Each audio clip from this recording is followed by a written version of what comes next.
You are listening to the FORSCOM Frontline, bringing you to our soldiers on the front lines of readiness. Hey everyone, welcome to the FORSCOM Frontline. I'm Ashley and I'm your host. This is going to be the last episode of our season 3 and for the year for us. And for this episode, we decided to do something a little bit different. Rather than giving you a new episode, we went back through our interviews this year and picked some of our favorite moments and guests. Everything you hear today was released earlier this year, but we hope to share some of our thoughts on the episode. And if you haven't already listened, maybe it'll pique your curiosity enough that you want to go back and listen to the whole thing. So because Deane is always in the room when we do our interviews, although behind the camera, and I do mention you quite a bit, I asked him to take a seat and host with me. And because, Deane, you put together the episodes, really. You listen to them probably more than anybody. That's true. So you actually, for this episode, you went through and you picked the clips that we're going to go through. So what were you looking for when you did that? So a lot of the episodes we do, some of the titles might seem a little obscure. So the goal was to kind of find some of these highlights of when certain programs of different organizations are doing. For example, the one we're going to be leading into, the G9, where they talk about different IMCOM, they talk about different locations. So stuff like that, the gold medalist. Other episodes where I think there's just some highlights that I like to pull out. So that was the goal, is to find some of the best clips from good episodes and hopefully make people want to listen to those episodes a little bit more. Yeah, I think we ended up picking some of my favorite interviews for sure, some that were a little bit more fun than some of maybe the other topics we've covered. So, like you said, we're starting with our G9 interview. And when we recorded this one, we were actually on location at the Crown Coliseum in Fayetteville, and it was the AUSA Warfighter. And so we had Lieutenant General Kevin Vereen and Miss Dee Geis, and they are from Army G9. And they talked about some of the priorities of housing and soldier well-being. Let's take a look at the clip. You know, what we do know is that there is absolutely a desire to want to have quality infrastructure, you know, where our soldiers work, you know, where they live and where they play, because we do have the morale, welfare, and recreation requirements as well. Those are all important. And it is not only a retention, tool, but it's also a recruiting tool. And so when you think about some of the larger portions of the desires of our population of soldiers and families, it really centers around having quality infrastructure. I can't say enough about spouse employment, and I know Dee's going to talk about that. But we know that soldiers enlist to join the Army, but they also acquire families along the way. And so in order for us to be able to keep them and have them, knowing that we're going to look after their needs, spouse employment is absolutely critical to that. Now, when I came in the Army, a lot of our spouses did not necessarily work. But times have changed, and we know that our spouses have careers. And so it's important that we do everything we can to ensure that we have employment that's available, that meets the level of that and expectation that our spouses want. And in some cases that our jobs that we select, that we try to find for our spouses, are transferable as well, because we know that our soldiers and families PCS as well. So that's important. I feel all of that, especially with the spouse employment. So Ms. Geis, several years ago, our Army leaders stood up the Quality of Life Task Force. What was the intent, and can you give us an update on what has happened with the Quality of Life Task Force? Yes, of course. So when General McConville came in as the Chief of Staff of the Army, his transition team went out to look at what are the struggles that are happening in the Army, and there was no surprise what those struggles were: housing, healthcare, childcare, spouse employment, and PCS moves. So there was a task force stood up.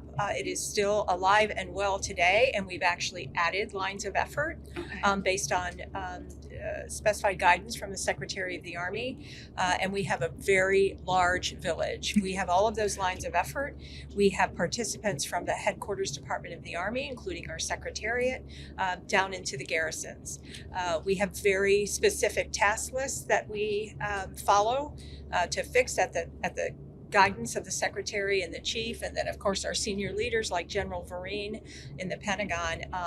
I think it is too numerous to mention, but I will tell you, quality of life army.mil/quality of life, and you can see some of those significant changes that we've made. We got the easy stuff out of the way first, and now we're working on the hard things. And the hard things look like big Army policy, big money, OSD policy or legislation. But there is a lot of accomplishment in that space, and certainly more to come. So that was, for me, a really good interview just because I utilize so many of the resources that they were talking about, or I have in my past, especially, when we're talking about childcare and being a spouse and using, spouse priority placement and whatnot when we move. So that was a really interesting episode for me. But we have so many soldiers throughout the Army who have had multiple MOSs, and we spoke to an EOD soldier earlier this year who is an aide. No, he's an enlisted aide right now. Mm-hmm. And he was also on Chopped, which was really interesting. Right. And you were, what were your thoughts on that episode? Well, he was also EOD. So this was one of those, he had so many different MOSs, and a lot of people, that have been in the military, they think when you first join that's where your job's going to be. But there's so many different other avenues that you can go. So it was cool to hear about how he got in the EOD, how he was able to go to do all these multiple things. And a lot of it was basically, spoiler alert, it was by email is how he found out a lot of these. Yeah. But it was cool to see what he thought, and you actually were able to talk to him. And I think at one point you said that you saw the episode in advance. I did. And that's how I found out about it after we were already scheduled, and I was like, what? Yeah, we were just flipping through the channels one evening and came across, I forget what it was called at this point, but it was like military DOD, something like that, and it was the Army guys that were on, and I said this cannot be new because I have not heard anything about it. Nobody's mentioned it, and so I thought it was something that had happened years ago. And then it was like literally the next day I came into work and my email had all of the stuff about the salute.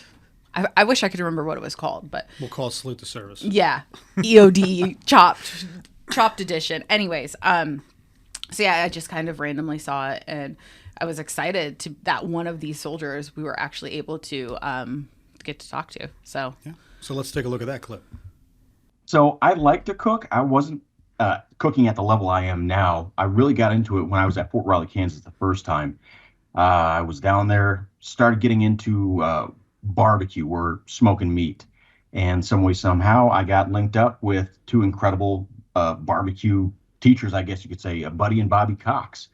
And they had their restaurant, Cox Brothers Barbecue, down there. They've got a couple restaurants now, but absolutely incredible people. And they taught me everything that I know about smoking meat, and really got me on the path to looking at a higher form of cooking, and started really getting into it at that point. And then at that point, when I was on a recruiting duty, everybody knows they get those random solicitation emails every once in a while, like, hey, join Special Forces or look into civil affairs. Well, I got one that said, hey, you want to go to culinary school? Well, yeah, why not? So I submitted my packet. About a year later, I heard back saying, hey, you got accepted. So I went through culinary school with the Army through the basic and advanced culinary, which if anybody ever has a chance to go to advanced culinary school, whoo, that is something else. How awesome. I mean, did people think you were a good cook? Like, I mean, when they ate your food? I mean, good, palatable. Okay. I mean, I feel like it has worked out. Going on Chopped and with those ingredients that they randomly give you and being able to put something together that's edible. That's pretty awesome. So let's talk about Chopped.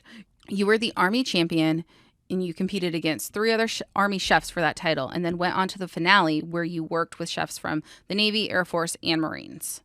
So how did this happen, and how did you find yourself on Chopped? So, crazy story. You remember those solicitation emails I told you about? Yes. Well, it happened again. So I got the solicitation email. I kind of talked to some of my friends about it. Some really, really good coworkers that I really bounce my ideas off of and just have supported me, and I've supported them through their careers. Lieutenant Dalton Stone, Lieutenant Sean Bowen, Sergeant Danny Somerville, great individuals. I hope they just absolutely skyrocket in their careers, great leaders in and of themselves. And then I brought it up to my wife, and I was like, I don't want to do this. I'm not going to do it. She's like, you're going to do it. So I did it. Household 6 rules all. And some way, somehow, once again, they said, hey, you're going to be on Chopped. And that's where the rubber hit the road. Yeah. How amazing. What was that experience like? Oh, it was something else. As soon as you set foot on the stage, it really is a stage. You walk into this big warehouse and you're just looking around like, this is not a kitchen at all. Walk through the doors and there's this beautiful kitchen with all these camera guys, about 30 people with cameras. You see the judges sitting up there and you're just like, oh God, they're gonna tear me apart. Yeah. And it's surreal to think that you've been watching this for however many years and all of a sudden now you're in the kitchen with the burners going on, rear end kick butt, and you can't hear anything outside of just chop chop chop, time. I mean, it just is. I maybe this is something you had imagined, but was it? I mean, did you ever think, by joining the Army, you would find yourself on a Food Network TV show?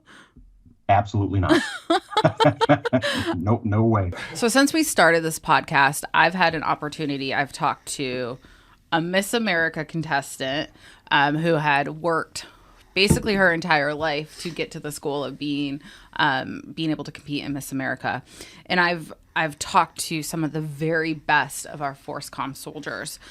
But this year I got to talk to my first Olympian and gold medalist, which was really cool. And talked about Amber English. Yep. She talked about her experience going to her first Olympics, which was in Tokyo, the peak of COVID, and what that was like. And we had seen all over like social media that they were sleeping on cardboard boxes. At least that's what they made out the beds to look like. So we got to talk to her about that. She was great. And I think at one point there was a highlight, like you'd think a gold medalist winner would have her gold medal with her. So what happened with that? So we're talking and I'm like, oh, it'd be great to see your medal. And she's like, I thought about that too. I knew you were going to ask. So she leaves and goes and gets it and comes back and is like, I've never opened my safe that quickly. I'm like, you had that in a safe that you unlocked? It's crazy. It was record time. It was awesome. So here's our conversation with her. Yeah, I had a coach and I was just surrounded by a team of people that wanted to see us do well. And I think that's important, having good, positive training environments and being able to buckle down and get it done. We really leaned on our coaches to kind of get us through that. And they saw, the good, bad, and the ugly, that's for sure, getting ready for this. So it was definitely, it took a team for us to get where we needed to be. Yeah, I think that's important. I think, having a squad, being with people who are supporting the same thing that you do is important. Yep. Do you have your medal around you? I don't. I was just literally thinking, you read my mind. I was like, oh my God. I was like, I could go run and get it real quick if you want me to. Can you want me to? Yeah. Okay, I have to run. Okay.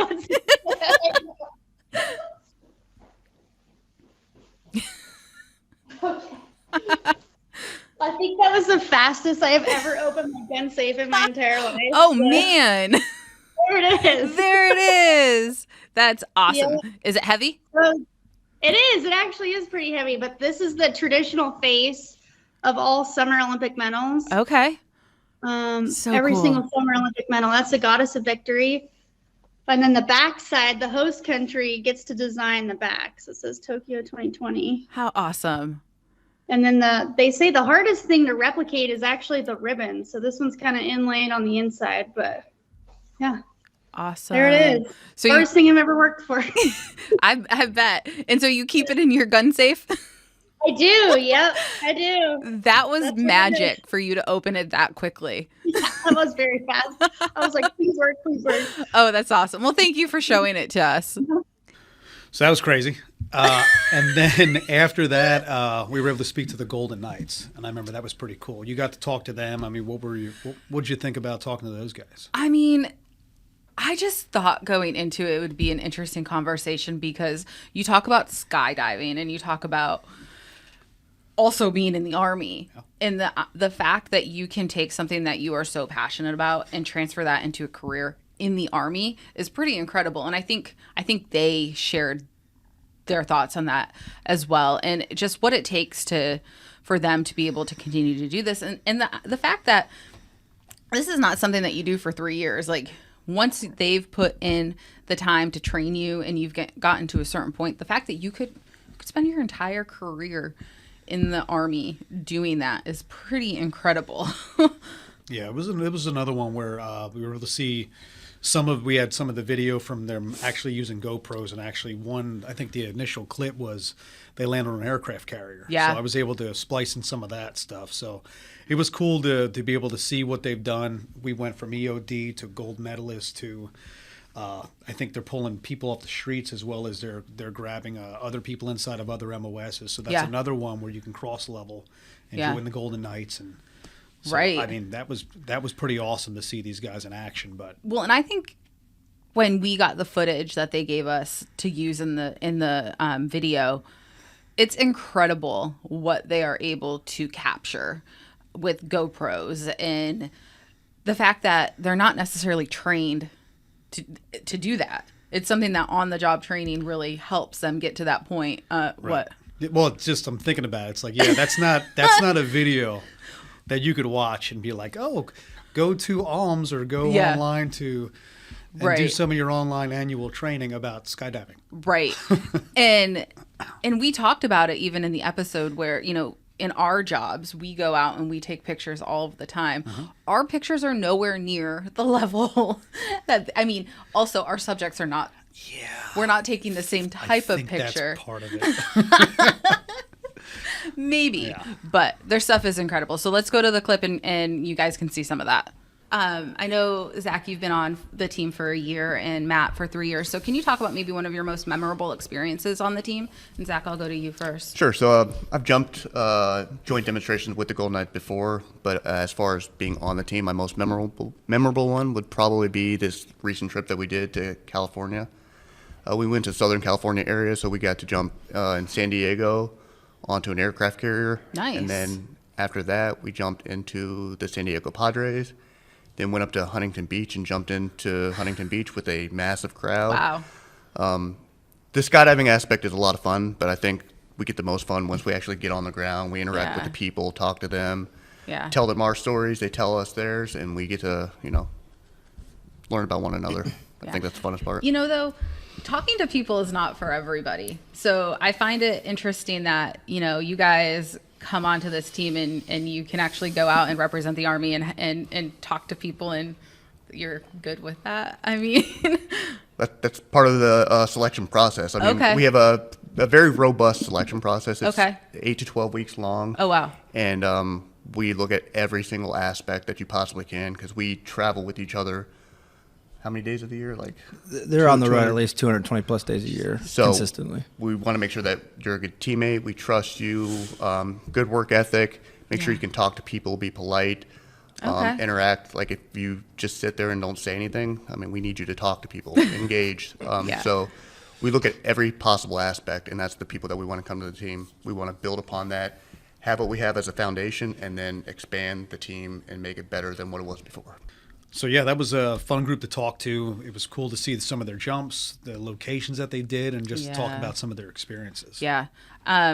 So like I said before, we've had, in the last 3 years, we've had a number of guests on the podcast and people throughout FORSCOM. But one of those that is really always, I love talking to him. He was such a great person. I mean, he is a great person. But that was our Command Sergeant Major Todd Sims. And he just recently retired. But we were lucky enough right before his actual retirement ceremony, we got to sit down and talk with him about his last 35 years in the military. And it's incredible what he was able to accomplish and the impact that he left on soldiers. Yeah, that was awesome. Let's take a look at that clip. So I'd really, after having the ability to travel to every camp, post, and station that the Forces Command has, so I'm really looking forward to the future is where we align units with where they live, their barracks. There's a lot of work we still got to do with that. Then the infrastructure of our installations. I know MCOM's looking at it real hard. I know Forces Command's looking at it real hard. So is the Department of Army. Yeah. But we have to upgrade the facilities where our soldiers work. I know it's going to come, but the things that I look forward to is when I had the same motor pool in the 101st in 1993. It's still there. Same building, but then I think of Fort Hood. They have the most modern tank in the Army as well, and they can't even work on it inside the building. They have to work on it underneath an awning at the back side of the motor pool. Oh wow! So I'm looking forward to how the collective as Department of Army, Forces Command, and MCOM and AMC tackle that and build a better infrastructure for our camps, posts, and stations. That's long term. Sure. But, I'll be happy one day to go walk on an installation and see something that's like, this is awesome, and we know we're taking care of our soldiers. Absolutely. So you talked about this a little bit before, but you're transitioning out of the Army as the top enlisted soldier in FORSCOM. Is this something did you ever think that you would make it this far, 35 years? Was this something you had ever contemplated? No, I jokingly always, I just wanted to be a first sergeant. And I got to do that, and 2 times in combat in garrison. It pinched me. I thought I was done, and and they told me I made the list. I'm like, what list are you talking about? The school list to go to Sergeant Major Academy. I said, okay. Then it's kind of frustrated because I graduated the academy and I was an ops sergeant major. I was an ops sergeant major for 26 months, and this was pre-CSL. Then Command Sergeant Major Frank Grippy, Big Frank, punched me in the chest. Said, "You're taking the battalion next week." Like, oh, yes. But doing that, then getting CSL selected for another battalion, and then 2 brigades, NTC. I'm at that point. I'm telling we bought a house in Washington State, and then my wife's like, "Yeah, we got this house. We're gonna retire and everything." So yeah, I'm gonna retire. But the opportunity kept coming, especially when I interviewed and got hired for the 101st. I'm like, okay. Yeah. And then I went to the retirement seminar when I was in the 101st because I thought I was retiring. And it was so funny. The SMA Daily was the SMA at the time, but he was at the same class with me, and he's like, "Sims, why are you here?" I was like, "Because you told me to be here." Because you have to prepare, 1 year out or 2 years, whenever the cycle is where we can get to go to the class. And that next week I got hired for 1st Army. I'm like, wow. Then about 15 months into that job, I start thinking transition again. And then this opportunity, General Garrett gave me a call, interviewed, and then called me back a couple of days later. Now I'm the FORSCOM Sergeant Major. Yeah. So it's really all about timing, and it's about do you have a connection with the GO? I mean, it's been awestruck, because I thought as a battalion operations sergeant major, I was at that point where I said I think I'm going to retire, and then It took Big Frank Grippy to punch me and give me a little sock on the chest, say, "Hey, you're taking that battalion." it kind of motivated me to keep going. How was that for your family? I mean, we talk a lot about soldier readiness, but families are a huge part of our readiness. So how was that? I think at that point, Sean was a little bit younger. Shelby had graduated high school, and then, of course, she joined the Army. But all the moving aside, it's I think the discussions between myself and my wife was like, if you want to keep doing this, I'm willing to follow you wherever you want to go. And she says, you're going to go all the way to the top if you're going to continue to do this.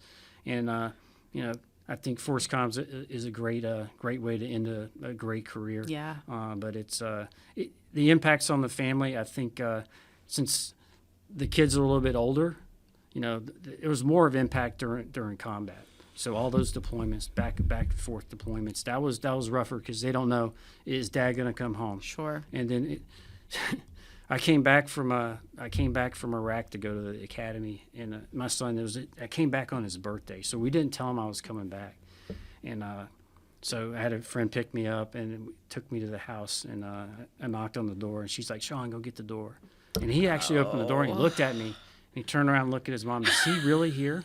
is he going back? Oh my gosh. So yeah, that's those were the hardest times. But I think once I started on the train of Command Sergeant Major, you know, they backed me. My son graduated high school at Fort Carson, so then he went straight off to college. So I think you know, is it rough? Yes, it's rough, but I think that the support that my wife gave me is second to none. And you'll get to see me cry on Friday, but next Friday. But I think if it wasn't for her in my corner and like, so, you know, I will follow you anywhere. Yeah. You know, it's just been a phenomenal. That's amazing. Yeah. So yeah, after seeing Sergeant Major Sims retire, it was exciting. Even though, you know, the next chapter of his life is going to be exciting for him, it was sad to see him go. Yeah. We also got to talk to then Forces Command General Andrew Pappas and talk about his vision in FORSCOM and all the troops.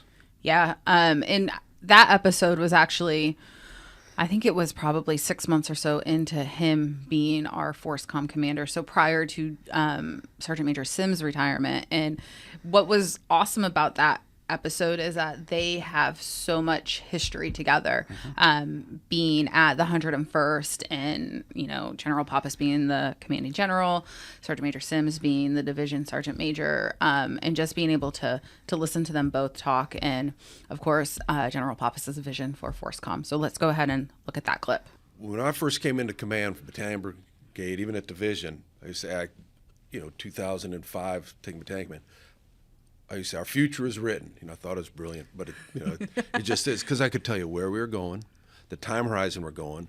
We could study the physical terrain of that location. You could actually study the human terrain, every tribal leader, and we've had a database on that.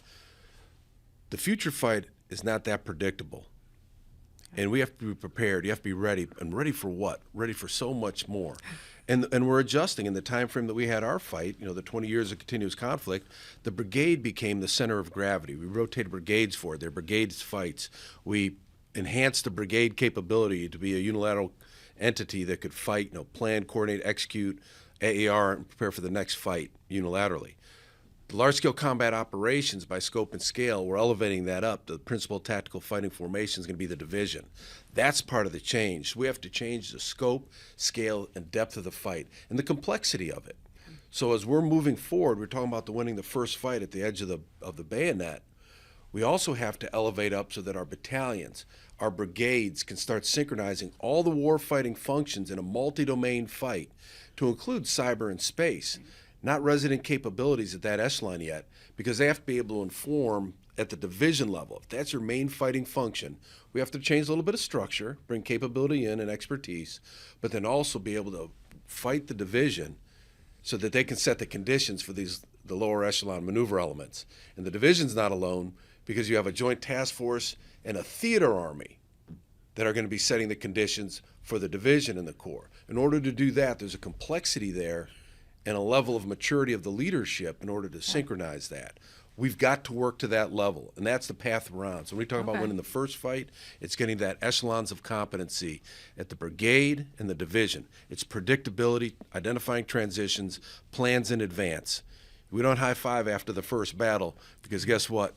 There's still 59 more minutes of this game to go.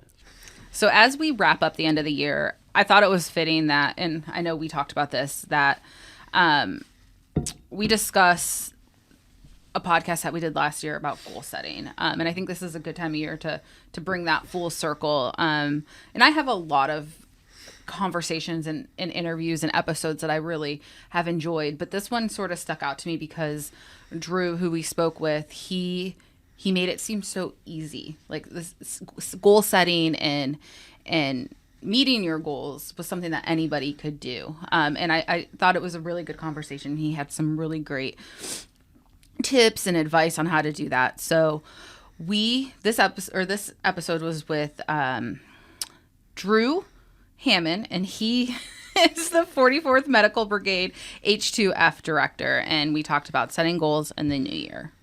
It's a great question. And I think the fitness industry would pay you millions of dollars if you could definitively answer that. One trick that I have used in the past and that I have used with athletes that I've coached is to take advantage of the momentum of the new year to put something on the calendar that might be a couple of months down the road. So you hear a lot of people, for example, say, "Oh, I'm gonna train for a 5K or whatever," and the momentum is high January 1st. Sure. So use that to get online and schedule something. And once that's on the books, then get into the gym, get on the treadmill or whatever the goal might be, and just let that kind of carry itself into the date. And what I have found when that is done well is that not only do you check that box of New Year's resolution, but you also kind of establish a habit that tends to last a little bit longer than just joining a gym on Sure. January 1st. Along with everybody else Mm-hmm. who has that same Exactly. idea. So I think, and you sort of hit on it a little bit, but one aspect of starting anything is creating that new routine, whether it be, bringing your lunch to work every day and not getting food out, or going to the gym 5 days a week, whatever it is. Changing your routine is hard. What are some of the things we can do to help us adopt changes in our routine that support our goals? Man, well, it's one of those things where I think you could have a conversation about intrinsic versus extrinsic motivation, which I think is important. And we've seen that if you're intrinsically motivated to do something, you obviously tend to stick to it a little bit longer. Now, how to intrinsically motivate people is a whole separate conversation.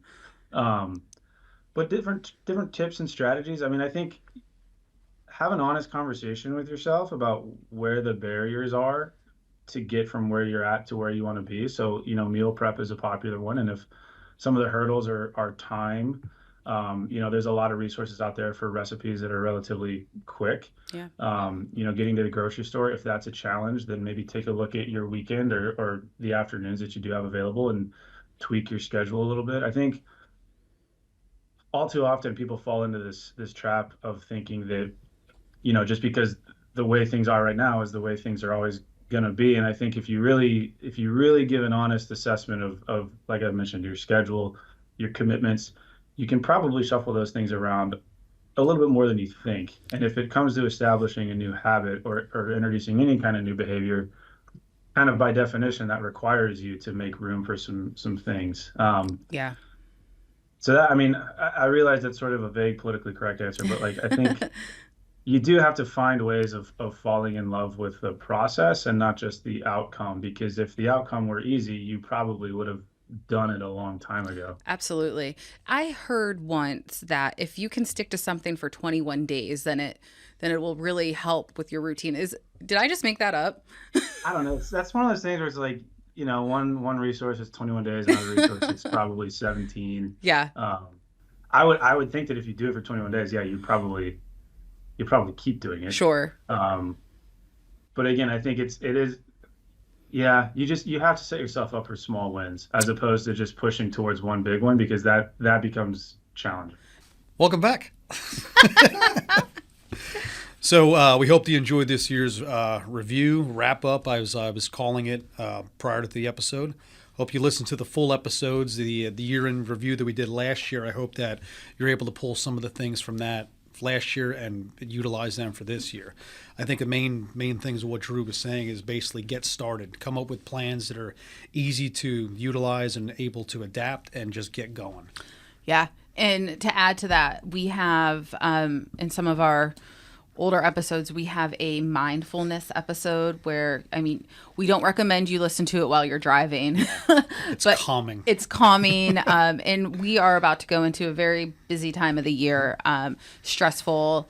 So I think that there are a lot of episodes that we have done that, spiritual readiness or the mindfulness or goal setting. There are a lot of things that we have talked about over the last 3 years that, if there's something specific that you're looking for, you could probably find it. And so we, like Deane said, I encourage you to go back and take a look at some of those older episodes. Yep. So as you said, we do multiple platforms. The reason why we do YouTube is for people that are seated at desks. Sometimes they want to be able to actually watch the video as you're seeing today. If you're not seeing us, you're probably listening to it on the other platforms that we use. What are those? It's every major podcast platform. Spotify, Apple, Anchor, Stitcher, all of them. Yeah. E-Bombs World. No. That's an old one. We're not on Reddit or LinkedIn. Yeah. No, but almost everything else. Yeah. If you can't find it, you should be able to just search for the FORSCOM Frontline. Absolutely. On YouTube, on Anchor, like I said, I think that one searches the multiple ones through Spotify. Apple and stuff. Spotify. Yep. Yeah. And so I think the other thing that I want to make sure we mention is we want feedback. The only way that we are going to make this podcast any better is if we get feedback from our listeners. So if you have an idea for an episode, if you have a suggestion on how we can make things better, we want to hear from you. So shoot us a message, and you can either, you could shoot it on social media. You could send us a message, and we'll have our social media manager make sure he gets us those. He's behind the camera right now. Or you can send one to forscompao@gmail.com. And thanks for listening. Thanks for the support throughout the year. And we'll see you next time on the Frontline.